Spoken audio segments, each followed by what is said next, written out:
অস্ত্র হাতে বঙ্গবন্ধু সড়ক দাপটে বেড়াচ্ছেন শামীম ওসমান ও তার অনুসারীরা।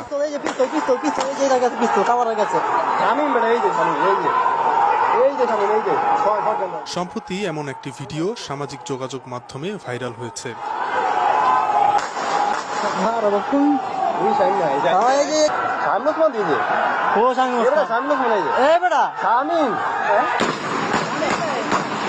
যেখানে দেখা যাচ্ছে শামীম ওসমান ছাড়াও তার শ্যালক বিসিবি পরিচালক তানভীর আহমেদ টিটু অস্ত্র হাতে ছুটে গিয়ে গুলি ছুড়ছেন।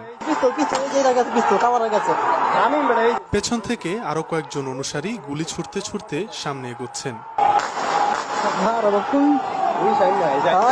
প্রকাশ্যে এই গুলিবর্ষণের ভিডিও গত 19 জুলাইয়ের। ক্ষমতার পট পরিবর্তনের পর প্রকাশ করা হয়েছে ধারণকৃত এসব ভিডিও। প্রকাশিত ভিডিওতে শামীম ওসমানের সাথে অস্ত্র হাতে দেখা গেছে তার শ্যালক তানভীর আহমেদ টিটু, বেআই ফয়েজউদ্দিন লাভলু, বেআইয়ের ছেলে ভিকি এবং একজন নামধারী সাংবাদিক যার দুই হাতে ছিল দুটি অস্ত্র।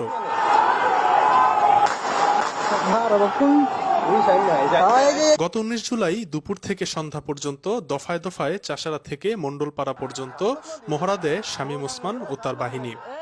এই দিন আন্দোলনকারীদের লক্ষ্য করে বৃষ্টির মতো গুলি বর্ষণ করা হয়। গুলিবিদ্ধ হয়ে মৃত্যু হয় 6 বছরের শিশু রিয়া গোপ এবং 15 বছরের কিশোর পোশাক কর্মী রাসেল।